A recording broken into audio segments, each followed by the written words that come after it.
All right, according to my clock, it is exactly 8 o'clock, so we will go ahead and get started. I wanted to start out by thanking everyone for joining us today.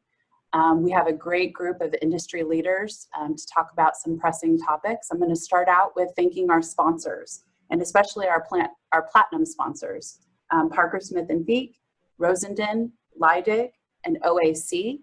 Without them, it would be impossible for us to bring you this discussion today. Before we get started, I'm going to talk a little bit about some housekeeping type things. So the chat function is not going to be used today in our Zoom presentation. We're going to be using a platform called Slido. You see it up on your screen right now. And this is going to be how you're going to ask our panelists questions. So if you want to take your phone, just like I am here, put it on your camera function, get that centered up on the QR code. And it should give you a prompt at the top of the screen to the Slido site. And that's going to allow you to participate in polls, which we'll use just to test things out. But mostly it's going to help you with, oh, look, we have people participating already. And this is one of those questions that we may or may not want to know all the answers to. So we'll click on to the next question. All right, so what is the makeup of our audience here today? Now this is a good one. So if you can take a couple seconds and just click in, that'll give us a great idea of what our representation is here. Looks like people are getting logged on. And it looks like we have a great mix today. All right. Well, we have a great mix across our panel too. So as we head into the presentation, you're going to be able to see at the top of your screen, there's the questions. You're going to be able to vote up those questions. And as you vote up those questions, that'll give us an indication of some of the additional questions we can be asking our panelists. So I'll go ahead and get started. So this weekend, my daughter approached me and she said, "Mom, do you remember when the biggest news, the most important news was when Kobe passed away? I can't believe that today we're talking about a global pandemic and demonstrations in our communities." And what she was hitting on, even at a very young age, is who would have thought that 4 months ago we would be faced with the challenges that we have today? And that's what we're here to talk about. We have a panel of industry leaders to talk about how are they meeting those challenges and what are those steps forward. My name is Shannon Gustine. I'm the Director of Operations for Hensel Phelps Construction Company in the Pacific Northwest, and I'll be your moderator today. Brian? Yeah, hey, good morning. Thanks, Shannon. Brian Antonson, Vice President of McKinstry, and I'm here representing all you great trade partners out there. Good morning. I'm Steve Tadji. I'm the Executive Director of the Project Delivery Group for the University of Washington, representing public owners, and I'm also the chapter president of the Western Washington chapter of the DBIA. Good morning, I'm Brad Hinthorn. I'm a principal with Perkins & Will here in Seattle. Hi, I'm Bart Ricketts, CEO of Lease Crutcher Lewis, general contractor in Portland and Seattle, and here representing all the construction teams. All right, well, we're going to go ahead and get started. And I'm going to start out with Steve. And I'm going to ask the question, what is the biggest challenges that you've faced over the last couple of months? I would say, I'll name two. I'll spend more time on one, but just understanding what the various requirements for continuing construction or not have been as they've come from the governor's office, the various proclamations and all that, and what do those mean, and how can we partner with our contractor community to ensure the university's projects are being carried out safely. So that's been very time consuming. But I think the larger one is just the economic impact on the university. I think that's fairly widely publicized, but if you think of the university as a collection of business units, you know, the medical center is hemorrhaging money. The academic enterprise has fixed revenue, but rising costs to convert everything to remote learning. Athletics, you know, has a lot of uncertainty, housing and food services, all the business models are kind of collapsing around us. And those on a smaller scale for my group, those are all our customers, right? We are a self-sustaining unit within the universities, just like any other project management firm. So what is the impact on our pipeline? Because all of our customers are struggling with their business models. That's been the largest thing that I've been dealing with. Brad, what about you? Yeah, I think in some ways it's probably the same. I think, you know, the uncertainty of sort of everything that's going on. We have probably, like a lot of people here, have a pretty diverse practice across different things, whether it's higher education or healthcare or, you know, corporate or, you know, whatever. And, you know, I think the uncertainty of, you know, what started, I guess, at least in terms of the pandemic and COVID, it started as a healthcare issue that quickly became an everything issue that affected everybody's lives and every possible type of business, you know, whether it's a restaurant or a hospital or a school or, so I think it's that. And then, you know, just the economic uncertainty of, you know, things stopping and starting and going faster in some cases and going on pause for some unknown duration. And so I think the ability to sort of manage that, I think for Perkins & Will also we're a national practice. So we have 26 offices. So, you know, what's happening in China is way different than what's happening in Seattle is way different than what's happening in New York, or they're happening at different times. And so while, you know, one office might be more or less stable, or one office goes through a challenge, then they're out of it while the other one's facing it. And so balancing the broader machine and the uncertainty across that has also been a bit of a challenge. And then you throw recent events on top of that, and that's a whole nother level of complexity that we're all facing. So yeah, I think it's just the uncertainty and the, you know, I think that's a lot of what Steve said as well. Brian, what are some of your thoughts? Yeah, well, hey, really appreciate a lot of the feedback Steve and Brad provided. Maybe I'll take an angle from the trade partner side of the business. Something a lot of my peers out there, I'm sure, have had to deal with. You know, so we work with a handful of general contractors across the country. Let's just call that 50 different entities of general contractors. So that's 50 different approaches to safe work policies. And especially in the early, you know, essential work part, we saw a lot of variation between these policies here. You know, we wrote our own policy and we're focused on, you know, training our, you know, 1,000 craft workers on how to work to our policy, but we had to figure out how to work with each of these different 50 policies, right? And so variations like, you know, do you take temperatures on site or do you take them at home? What's the physical distancing protocols? Can you do work within 6 feet? What's the policy for that? Is it a face covering or is it a mask? You know, by the way, collective bargaining agreements require mask pay if you call it a mask. You know, a lot of key things going on early. Then the Washington State guidelines came out, modified a bunch of those topics, which created more chaos. But it did bring consistency, which was really, really good. So that's been a challenge, but I've loved the work that everybody's put together, and a lot of our great partners are doing great things to lead. The next thing for the industry to dial in, though, vertical transportation. That's going to be a tough one. Absolutely. Bart, what are your thoughts? Well, really from the start, Shannon, it's been a challenge balancing what we saw as the three key priorities as a general contractor and a business and a caring community member. You know, number one is safety. Brian alluded to it a little bit, but not safety just for our people and our trade partners on site and our client and our architect and engineers, but safety in the community. So how could we operate as safely as possible and maintain safety as a priority with the infection rates that were going on around us? The second thing is just economic stability. I mean, our people need a paycheck. The trade partners that are working on our sites need a paycheck. There is an economic reality that goes along with this that should be considered as well. And so balancing that with operating as safely as we possibly can.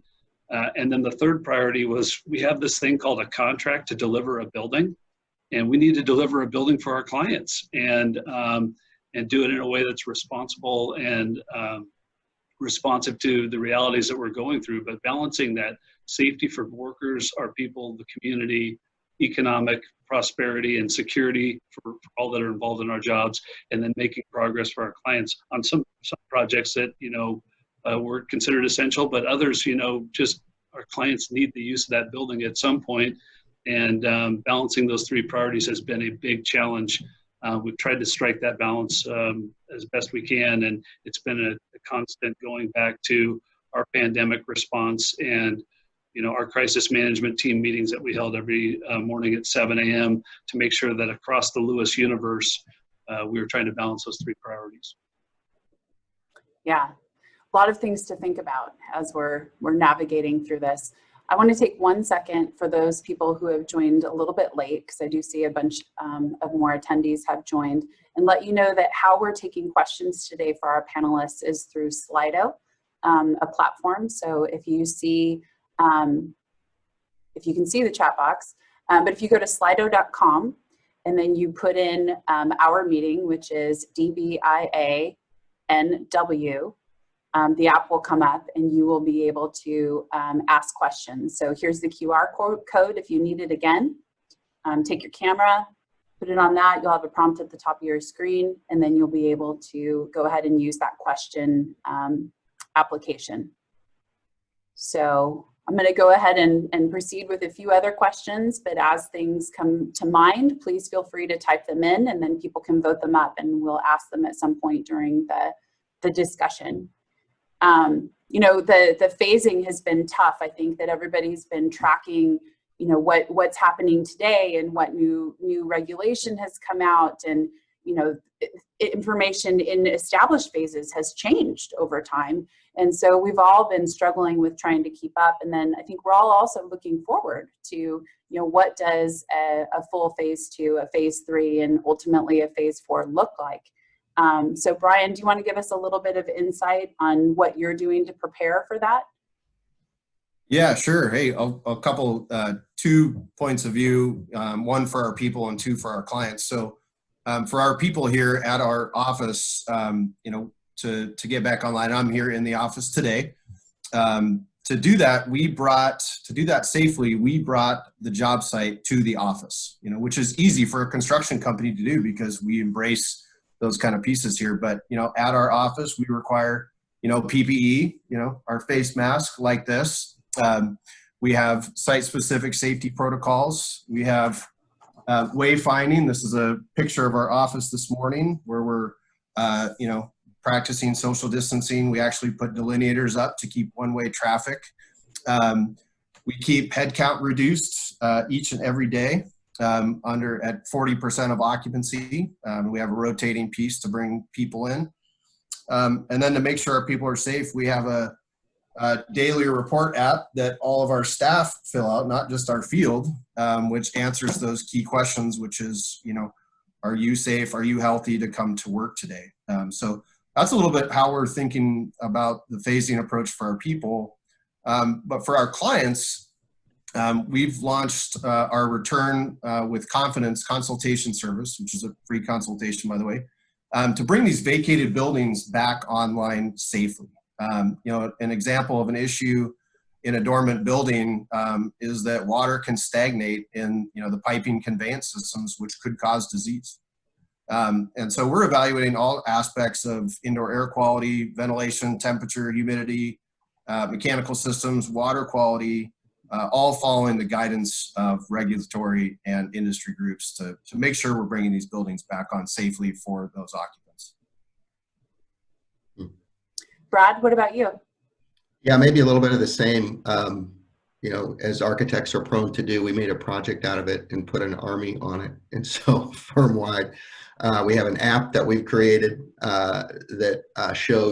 that's actually tied to health data that shows exactly which offices across the firm are going to phase their way back into work and have a very detailed plan of going back. So in Seattle, we'll start going back next week. We had a pretty robust poll that we sent out to our employees to see kind of who was comfortable with what, recognizing that everybody's in different situations, whether it's working or daycare or schools or summer camps or, you name it. And so we tried to, sort of provide as much flexibility as we can for bringing people back to work. So I think what we're calling the phase one next Monday, I think there's 26 or 27 of our 130 employees who will be live in the office next week. And then other people will sort of phase in over time. So yeah, I think we'll see how that all works and how effective, you can be with a partial staff versus, working from home. And I think what we've all learned is there are some things where maybe it's, certainly more effective than we thought, or maybe more efficient in some ways to work, via Teams or whatever. But there's certainly other things in our profession where we just need, not only human interaction as humans, but the ability to sort of quickly sketch and exchange ideas. And that's probably the most difficult part, is to sort of chance interactions at, just with your colleagues and the ability to kind of socialize. So I think it's just going to be phased over time. And, as people get more or less comfortable, I think the one thing is, we can do all the things that we all know of once we're in the office, all the protocols. I think a lot of people are still pretty concerned about how they're actually getting to work, whether it's riding the bus or the subway, or, that stuff is harder to control. And so, yeah, we're just working through it, and we'll see how it goes. Bart, maybe you can tell us a little bit about what it's looking like both in your office, but also on the job sites. Yeah, sure. So we constituted our reopening plan similar to what you're hearing from Brad and from Brian. And a lot of what we're doing in the office, similar to McKinstry, I'm sure, is taking cues from the job site. I mean, the big thing is making sure that we're being responsive to the latest CDC guidelines, to whatever executive orders are going on in that particular state. Oregon's been a little bit different from Washington, and King County is a little bit different from Multnomah County. And so, the trick there is making sure you're using good factual information, complying with the executive orders, and setting up a safe work environment for your employees. And I think one of the neat things that we've learned is, through really good collaboration across our entire business and across all of our locations, job site and main offices in Portland and Seattle, you come up with some of the best ideas. One of those things that we're doing is our daily check-in, either at the job sites or when you come to the office. And that's with a QR code scanner, kind of like we use to get into the Slido app today. You come in and you hit the QR scanner, and it takes you to a form that you just quickly fill out that has all of that information about your health, that you don't have a temperature. We have temperature check-in stations. As you come in, you can record your temperature and then hit that QR code, and all of that information is logged in a form at the site where you showed up. So whether it's that health profession site at the UW campus, or whether it's the main office, you're checked in for the day, and we've got a record. So in case something did happen, we've got accurate data for tracing and tracking of any potential cases. So those innovations that you can share across the whole business, whether it's in the main office or out on the job site, that make us more efficient. That's some of the good that we've seen as part of this, complying to the phases as they change. All right, and I'm going to go ahead and take a poll question from the audience right now, and I'm going to direct it to you, Steve. What is the current forecast as to when to think? What is the current forecast as we get back to normal? What do you see things looking like?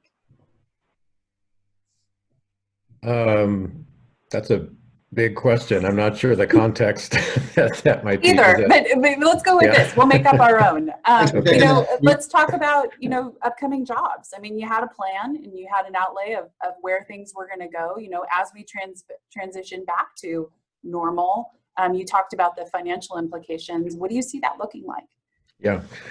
Well, the university has a capital plan, that goes out 5 years. We still have it. It's not like we've shelved that. So those are projects that we intend to do. That's approved at the region level, and our marching orders are to make those happen. Paying for them, is now a little more complicated, I think. So the university's debt capacity has been constrained by our own choice recently. So while you could make an argument that interest rates are very low and we should just borrow and borrow money cheaply and use that to finance our projects, institutionally that's not the the direction we're going. So the financing of all our projects is increasingly complicated. Relatively little of it is publicly, it's money from the state of Washington. So, there's donor funding, there are departmental funds, there might be institutional funds, there might be donor or debt funding, but often there's all of the above. And putting that together and figuring out cash flow requirements is something that we're now asked to do in a way that we didn't really do before. So that's a demand on us. What I think it will look like is there will be projects that have a harder time getting launched. Just putting the money together, I think will be, I'd be naive to think there's not going to be an impact as revenues fall. Or the state budget is impacted. So I do expect a dip. I do expect some challenge in our ability to execute our capital plan, but it's not going to go away. Capital projects from the University of Washington or the public sector are not going to go away. But I do think we may have a little dip not immediately. Our pipeline is fairly intact in the next year or so, year or two. But I think in maybe 22 or 3, we might see a dip. I think certainly one of the things that is on all of our minds is, how long does it take us to navigate through the challenges that we're faced with today? Absolutely. And there's also the wild card of, will there be some sort of stimulus, from whatever source, state or federal, that might also reverse the dip a bit. Well, and speaking of the financial aspect of it, and then Bart, you had talked a little bit about some of the processes and things that are happening on the job sites that weren't happening before. And one of the questions that we have here is, how is the cost of managing the job sites through COVID been distributed on your projects, and who's paying the bill? Yeah, it's a great question, and it's there's not a simple answer to it. It also depends on what your contract says and where you happen to be building.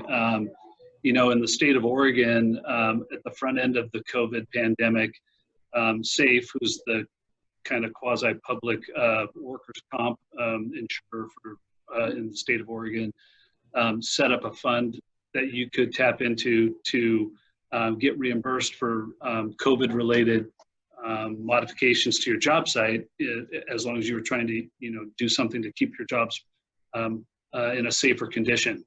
And so, that was a nice little way to tap into a source of funding that was available to all construction sites to do the right thing and set up, warm hand washing stations everywhere and increase the ability to have good hygiene on your job sites and face coverings and those sorts of things that we were able to implement. And SAFE was there to reimburse us for those costs. So that was a freebie for the owner and the construction teams. Not always the case in other parts of the Northwest where we're building. Some of the costs related to COVID, depending on the contract, can be reimbursable. Some of the schedule impacts can be forgivable, but it really depends on what your contract says with your owner. And also, what kind of a position your project is in. If it's a GMP contract with savings, the owner is probably not going to get hit with any additional cost. I mean, there are some additional costs. The bigger thing that we can do as construction teams is work together to minimize and mitigate those costs. Do you really need to charge the owner and the general contractor for the 2 minutes that it takes to take your temperature as you come on the job site? I think working together and coming up with a way to be efficient as we check in every day and provide social distancing as we work and put the work in place, a lot of that should not have a cost impact. Some of it does. So being able to work as a progressive team and look at different ways to engineer the installations and minimize the hit to our trade partners is paramount in this day and age. And I think that's going to last for a while. I mean, it'll definitely last until we have a vaccine. But it's just looking for smarter ways to engineer the installation and mitigate the cost is what I'm seeing work the best on our projects. And certainly getting ahead of things is a critical component to minimizing costs for all of us. And I'm sure you would also note that I'm not sure that everybody's figured all this out either. I think that, the focus on keeping the jobs running and safe has been paramount. And some of the dust still needs to settle on how that all pans out. Brian, maybe you can add a little bit of your thoughts as a trade partner. Yeah, we have tons of people out there in the working environment every day trying to keep up these protocols, and it's hard when you're burning a weld up at 12 feet in the air and you got a mask on in other areas. It's challenging work, and anybody tells you that there's no impacts related to COVID, they'll also sell you oceanfront property in Arizona. So there are impacts. They're out there. But we're working really hard with our partners to find better ways, better mousetraps to avoid and mitigate those costs here. And it's like you said, it's about getting ahead of it and about developing a good plan. And we talk a lot about de-densifying the office space. We got to de-densify the job sites as well, and that's a key area to get natural social distancing out there, where we don't have to reinvent work protocols that can become costly. And that's challenging, right? I mean, no one is going to say that they have people on the job sites that they don't need there. So what does that mean from the long run? Does that mean potentially longer schedules or multiple shifts? What are your thoughts, or what are you thinking about or hearing about relative to that? Yeah, we just, it's a good topic on some of our essential projects. We've actually looked at some split shift pieces just to keep densities down. And are able to do that in a couple areas with some pretty cost-effective measures. And that was, we're able to work that without adding a lot of cost to the project, but also we're able to maintain the original schedule here. So yeah, that's one of those key components. And then just finding a smarter way to actually build these buildings, which love to talk to you a little bit later about today. Yeah, and I'm going to go to another question. Brad, I'm going to hit you up. We have a question that says, we've just moved to an open office before COVID, an open office layout. What changes are you seeing from a design perspective in office layout? Yeah, it's an interesting question. I could tell you we've done a number of test fits recently for different clients on that exact topic in, as it relates to density and what's appropriate and what's not. And, we have an open office layout as well. And we have 5-foot desks, which obviously doesn't give you any separation. And so we have, when we go back, we're going to be at sort of every other workstation and, separation between them. And it's a tough question, as it relates to what's the appropriate density. And, there's new furniture systems out there now that are fundamentally organized differently that obviously impact the density. And it's just tough. I mean, we're sort of all over the map, to be honest with you. And some of our offices in other cities had private offices. Some had bigger workstations. Some had smaller workstations.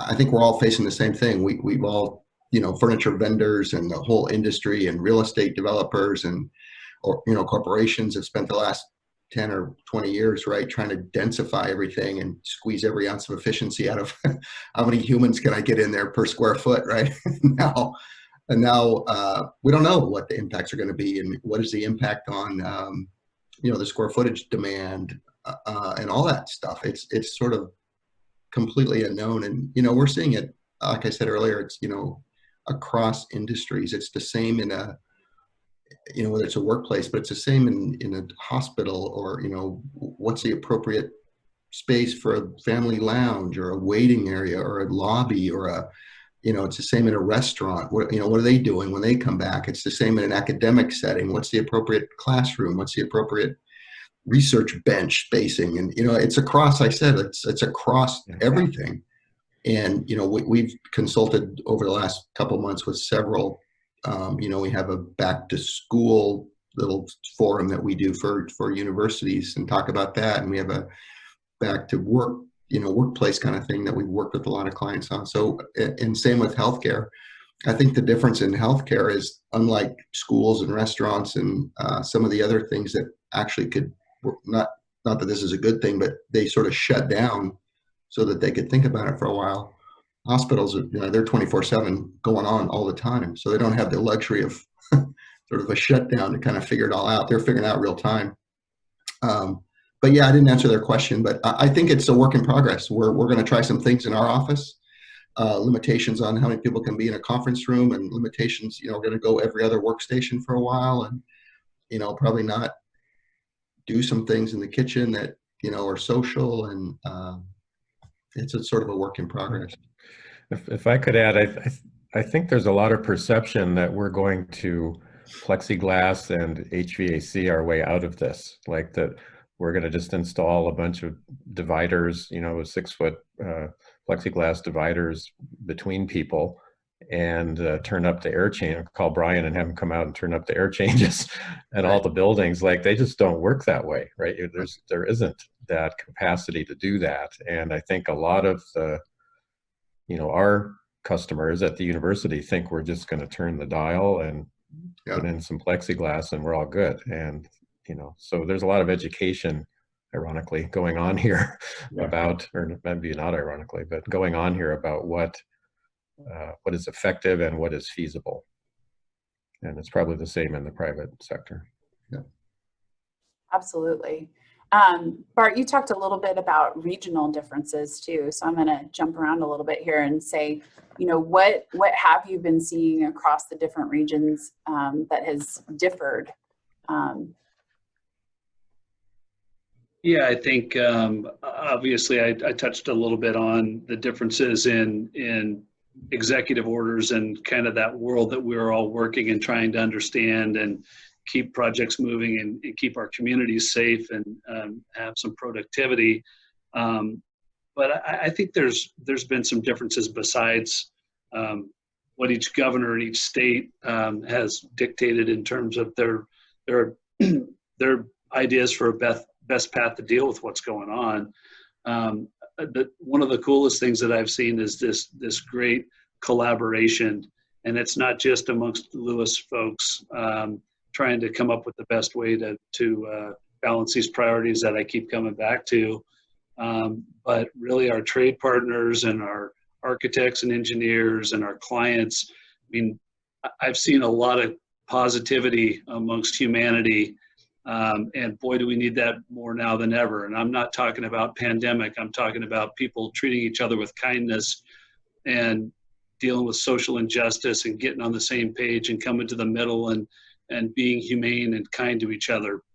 And boy, I was seeing that a lot during this pandemic on our projects and people working together. And I wish I was seeing it more in our communities and in our justice system. Well, let's take a page out of how we've dealt with this pandemic so far and do more of that in society, where we're all fighting a common evil, which was this infection.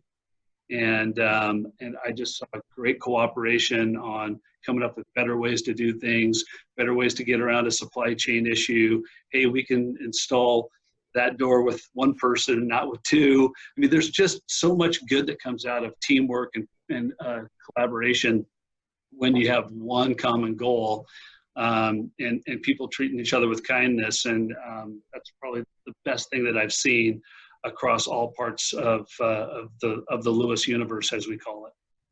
Well, and you touch on a really important topic of there are so many things going on around us right now. And you talked a little bit before when we were getting ready for this discussion about the emotional impact on your employees and the craft, and being able to touch people and be able to talk to people in an important way. Can you share with us a little bit more about that? Yeah, I think, sometimes you lose sight of the fact that you're trying to solve these problems. And in construction, we talk about it every day that we're professional problem solvers. That's what we do. We solve a problem and we make it work, and we go on to the next one, and we deliver a cool building as a team. Especially in our design build projects, it's such a team environment. But what I was seeing was the morale issues that we were dealing with. And it wasn't just Lewis folks, but it was our trade partners and our architects and engineers that we work with and our clients. And it was tough to keep the morale up. And, we're all in a Zoom meeting today instead of being in a room together, which, hey, I'm glad the technology works, but just taking the extra time to check in with people and not ask, hey, how are we solving the curtain wall installation issue, but first saying, how are you? How are things at your home? Do you have everything you need? Can I do anything for you? You know, how's dealing with the kids and lunch and nap times and all that stuff while you're trying to get your work done, but really checking in with our people to make sure that the morale was there and that you cared about them as a person. And again, keeping that human aspect and the kindness part of it was something we spent a lot of time working on. And hey, the technology has been good for that too. It's made it easier to see people and check in with them and make sure that they feel supported and they're moving in a positive direction. But you know, the morale part of this thing has been just as challenging as the logistics and the safety concerns. Yeah. Well, and Brian, you can probably speak to that too. You have work across the broader region, and you know, being able to deal with different mentalities in different states across the region, in addition to different work practices. Maybe you can touch on that a little bit. Yeah, no, I love everything Bart just said there, just to start out here. And you know, stronger together, you know, as project teams, as companies, as an industry, as a society. That's how we're going to get through this stuff, and we've got to do it together. And yeah, you asked about the regional approach here, so maybe I'll take a minute to cover the experience our Inland Northwest offices have encountered. So, you know, we have one of the largest, you know, essential projects underway in the area in Spokane, you know, which is the Catalyst project, which if you're not familiar with it, you know, zero energy, zero carbon, CLT construction, super important higher education building, really fun project. But, you know, it's the largest piece in the area. So not only do we have to develop a lot of essential work practices for the site, but we actually had to do a lot for the industry as well, and many of the different subcontractor networks and components here, but also inspectors and building officials. And, you know, hey, we do need inspections on these pieces to keep this going. And hey, you can't just step on site like you usually do. Here's the on-site protocol, take this questionnaire, here's the temperature sensor, you know, just, you know, we provided a lot of leadership to the area during keeping that project online here. And I'm just so proud of that market and all the people that have come together to, you know, work safely, and those safe work protocols are working. So, you know, and kind of a cool story. We actually took the work from the Catalyst, you know, policies and procedures. We actually use those to roll those out for our entire overall company procedures here. So big hats off to the Inland Northwest and all the great leadership that I saw there. Thank you. And I'm going to take a question from the Q&A. And just as a reminder, if you didn't see it in the chat, you have the ability to vote up these questions so that they raise in priority, which helps me see them because my screen is only so big. So that would be great if you could do that. But one of the higher questions, Brad, is for you, and actually I'll probably address it to the broader group, is architectural firms, you know, work upstream in the design and construction process. Have architectural firms forecasted projects being impacted by COVID-19? So some of your outlook. Oops, it would help if I unmute. Yeah, I think, you know, we have a pretty robust internal system actually across the firm where we have pretty accurate data, or, you know, peek into the metrics of our work across the firm in our office, which of course doesn't predict, it doesn't have a crystal ball feature of what's gonna actually continue. Yeah, I mean, I think maybe similar to what Steve said, you know, I don't think any of us can pretend that everything's gonna happen as we thought it was gonna happen 3 months ago. You know, I will say that, you know, as a firm and as our studio here in Seattle, we're optimistic that certainly the fundamentals in this region are still there as it continues to grow. You know, again, I think because our work is relatively diverse, we have the, you know, we're not relying on a single project type to sort of stabilize us, and the same is true across the firm, so that helps. Yeah, I think we've seen an impact, but we're also starting to see things that stopped sort of get restarted. And, some people I think are optimistic. I've talked to a number of people who still have money that they need to deploy. And some people think this is a great time to build. Maybe interest rates are down and, competition is up, and, it takes a long time to actually build stuff. So maybe the window's going to be right. And, like Steve said, they still need to they still need to do capital projects. People deferred projects quite a while already. And, in a lot of ways, this is maybe a good time to build things. So have we seen a slowdown like everybody else? Yeah, but maybe not to the extent we thought we might.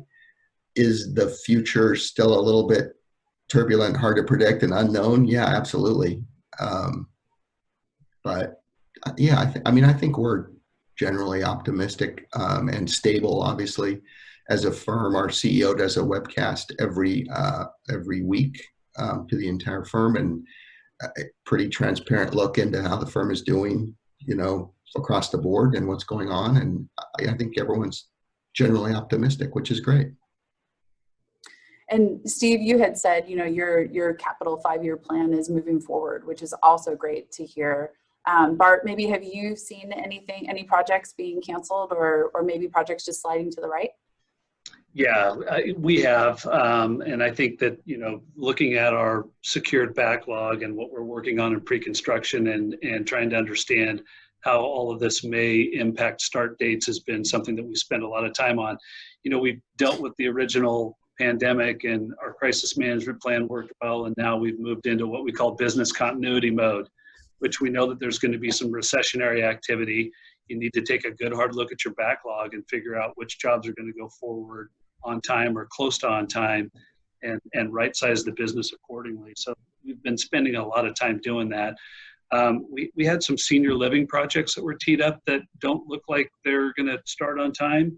I think that could be a response to the pandemic. I think investors and equity partners or even construction financiers are looking at, some of the death rates that occurred in senior living facilities and saying maybe that's not a market to be in right now. So we had 3 projects that have unknown start dates now. And I can't tell if that's just an overreaction to the pandemic or something else. I think that there's going to be some difficulty financing some of the projects that are out there, be it multifamily work or maybe even some office work in the Pacific Northwest that doesn't have a significant pre-leasing requirement. So those are some sectors to be cautious and watch for.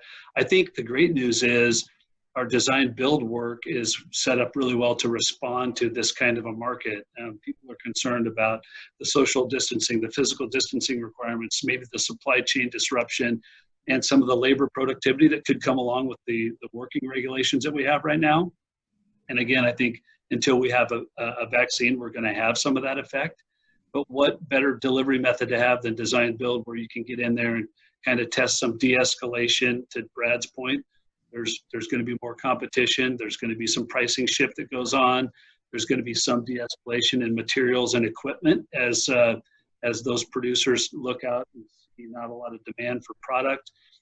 And I think that prefabrication plays a huge role in balancing costs on this, and also the physical distancing requirements. If we can make more offsite and then incorporate it into the building, in a way that lowers that head count, lowers the mass of humanity on the job site, that's going to be a positive. So, a lot of this fits into our target value delivery that we utilize on design build projects, and there's no delivery method that's better suited to on than DB right now. So we're pretty pleased about that, and wish there was more design build opportunities to employ these practices. And Steve, you have a lot of progressive design build projects that are, you strike the whole gamut, projects that are completing, projects that are just starting. What are your thoughts on progressive design build and how it can help navigate where we're at today? Well, I think it doesn't matter where we are today or at any time. I think it's the best way to do projects. But I think I'd agree with Bart. It is all the more suited under these conditions than other delivery methods. You know, I think that transparency about it, the early involvement of trade partners like Brian and other, you know, you just don't get that open an envelope and no, here's our mechanical, you know, and then they've got assumptions, but you know, things they left out or didn't, and you know, it's just why do that, right? So that again is not really specific to these circumstances, but the thing that I am paying attention to is, and I think, you know, Renee Cheng's work that many of us have seen through the DBIA breakfasts, you know, around trust and psychological safety being, you know, critical, you know, indicators of project and team success. How do you do that? How do you build that in this environment, you know, kind of virtual environment? We have a project in Tacoma like that. Builder and architect have never met. I mean, literally. So far it's going great. But that sort of chemistry experiment that we do on every project is I think harder to navigate in these conditions. But again, I do think the progressive design build at least lets you do that, you know, and it gives you time to do that. So I think again, it's all the more a validation of this being a better way to do work. And certainly everybody's focused on that one goal and that project success. And that helps build that trust faster than, say, a traditional bid build scenario where perhaps everybody's coming to the table, but they're coming to the table kind of at different stages. It's new for the contractor. The architect's been there a long time. There's a relationship there. It's harder to navigate that way. Yeah. And we do have, obviously, we have a lot of design bid build work because we have to by statute. And we work hard to make that successful too. But, you know, given a choice, that's not how I would do projects. Well, and speaking of people connecting and how we're navigating that, what are some of the platforms, Brad, maybe you can speak to this, that you're using to work remotely and to have team collaboration and programming meetings when you can't be in person? Yeah, that's a good question. Just about everything, I would say. Like the rest of us, some days it's WebEx, and some days it's Blue Jeans, and then it's Teams, and then it's Skype, and then it's whatever. You know, I think, frankly, all of them. I think we have a lot of sort of lessons learned that we all have over the last couple months. I think it's actually funny. When we first started this whole drill, almost nobody actually showed their face, right? Everyone just showed their little icon, and then and now you get to see everybody's dogs and kids and everything else, and we can put fake backgrounds behind us and all that kind of good stuff. So, but I do think, to Steve's point, I think it's harder if there's people in the room that you don't know, or it's a formal interview type situation, right, where you're trying to make a human connection, and it's far more difficult than, you know, if it's with people you know. You know, we had an office-wide Teams meeting to celebrate promotions, and you know, it actually worked great because everybody knew each other and everybody talked, and it was all very social, and it was great. But it's much different if you're doing some kind of a user meeting, or you're trying to look at drawings, or you know, you're trying to sketch something on a screen, and it's just much more difficult that way. Or, you know, in our case, we work a lot, you know, in person with a roll of trace paper still, believe it or not. And, you know, you're sketching and you can cover a lot of ground in an hour, but it's much harder when, you know, Ted's in Des Moines working in his kitchen, and Sally's in, you know, Mill Creek working in her basement. And then you come together once a week on his Teams call, and you're like, oh, I didn't know you were doing that. And I didn't, you know, it's just, in some ways it's less efficient. In other ways, like we all know, it's more efficient. So, you know, tool wise, I think we've used just about everything. I think there's definitely some tips and tricks, and there's a couple of white papers that our firm has done on, you know, just effective meeting facilitation virtually that have been super helpful. One of them is not having a giant light behind your head, you know, but anyway.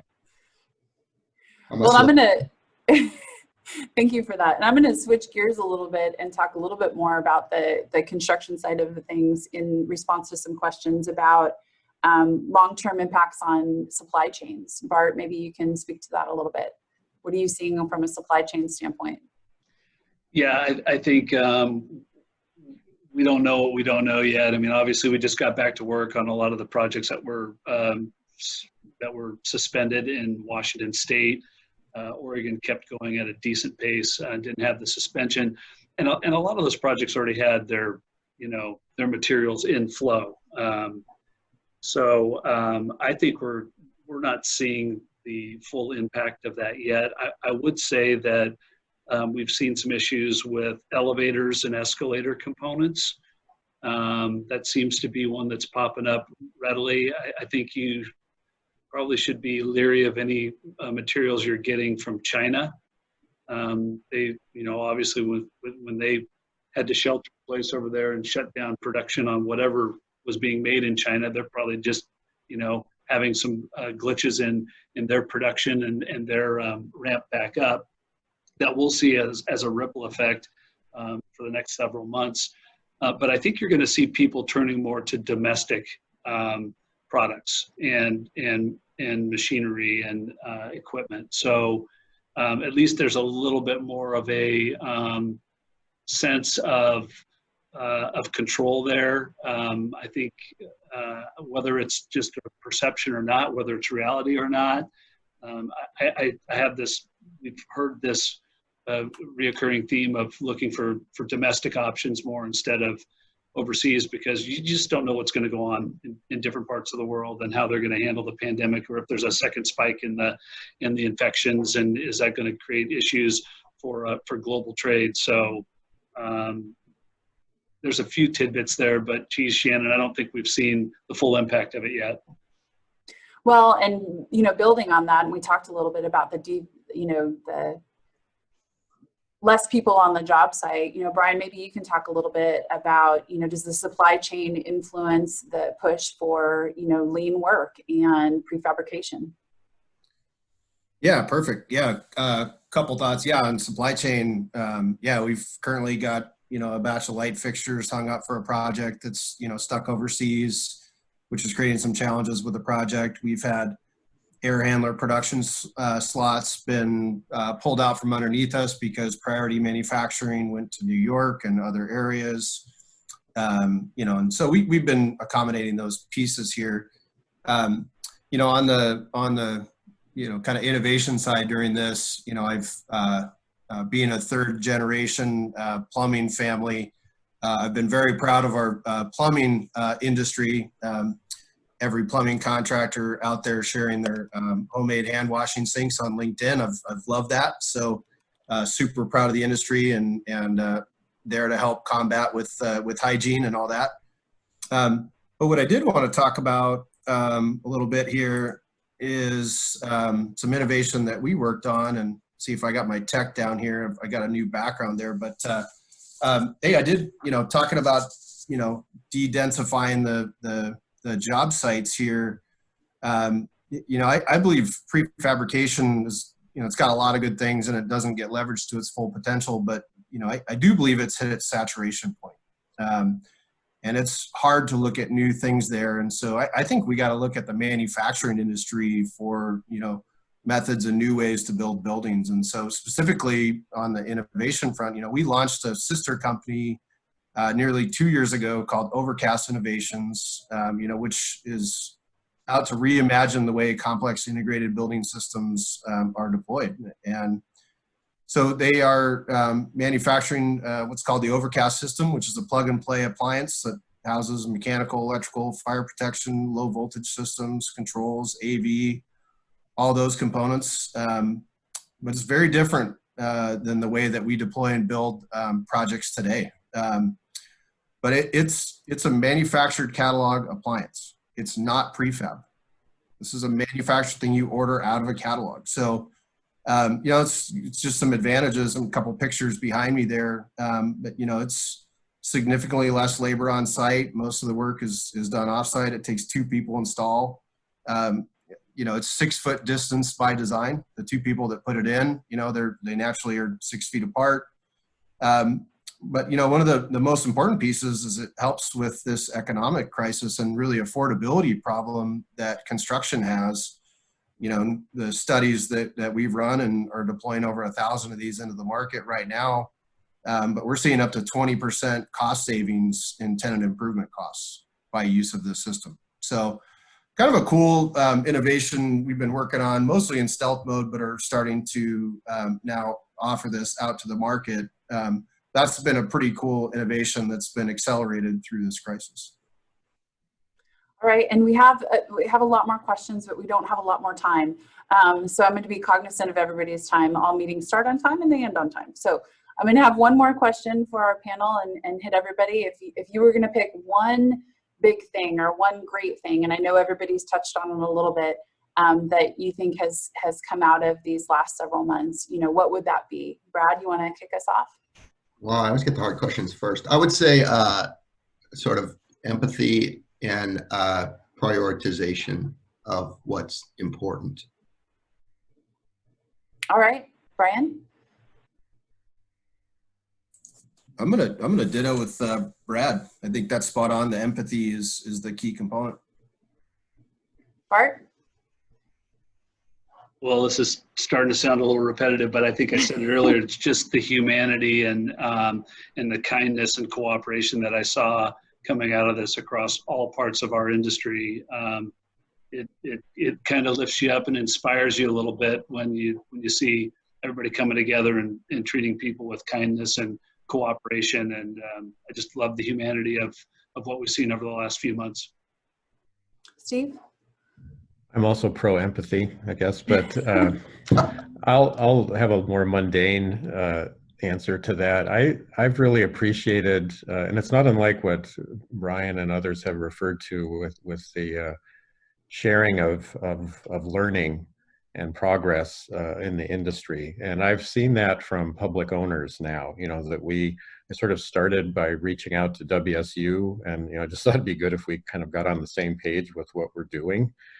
And it's just grown now into, what we jokingly call our little support group, which was the weekly call, and it now has school districts and other higher ed and Port of Seattle and Sound Transit. And so we don't all look at things the same way, but I think we have a forum now that is casual and open, that we share, our thinking, and that I've really appreciated that, and it gives me appreciation for people like the other panelists who Brian mentioned having to work for 50 contractors, also working for 50 owners, who don't all look at things the same way either, and that's not an easy thing. So that's been a good thing that's come out of this.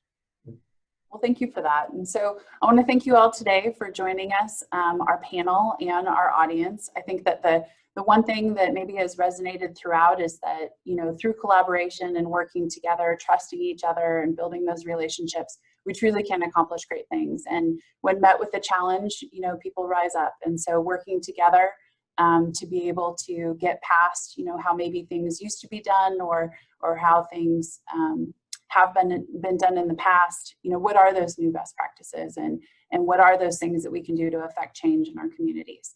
So thank you, everybody. Hopefully you can join us in July when we have a hosted event from our Portland chapter. We also have our upcoming golf tournament. We'll see how that pans out with our phases, but stay tuned for that. And then in August, we will have an inland chapter regional webinar as well. So thank you all and have a great rest of your day.